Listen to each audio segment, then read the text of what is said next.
Well, truthfully, I think e-learning from the creative side of things has a negative side.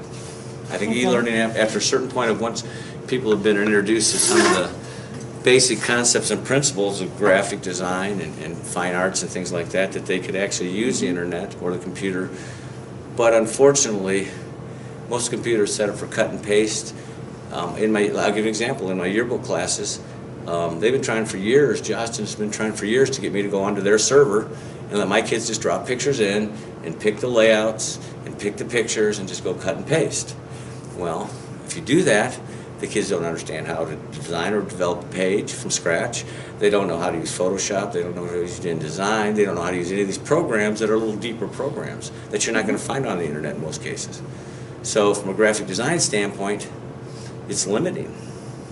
When they first start teaching kids how to draw, I say, okay, go get a picture from anywhere. I don't care if it's the internet, I don't care where you get it. And we're going to print it, and we're going to make a grid, because I basically teach them proportion and balance, that kind of things. But we take this picture and we're going to build it. Now that's my intro level classes. When I get them into advanced level classes, I explain to them that's no longer art. It's a rendering. They're taking someone else's image that was already done on the internet or wherever, and they're copying it. That's a rendering. That's not new, fresh art. That's nothing brand new. Now, so then you get into a level of things like composition. Kids have a real hard time understanding composition nowadays because they don't want to go by the rules of composition. And composition rules, they're deep. Something looks good for a reason. It's not just because, oh, you're lucky it looks good.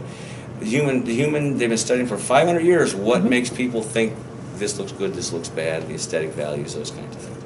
So you've got to do the research, you've got to make the mistakes.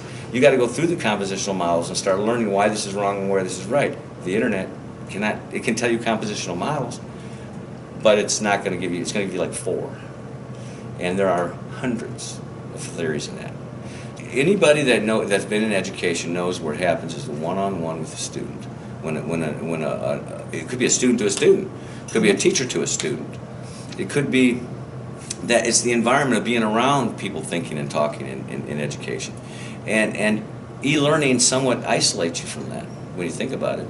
Now, the way we're doing it here, which I actually like, is there's still a hands-on person involved in your process. There's a teacher, an adult, a person that understands education, helping you through the process of something, and they're using it as a supplement when the person didn't get it right the first time, in most cases. So I think that's a positive way to use it, the e-learning.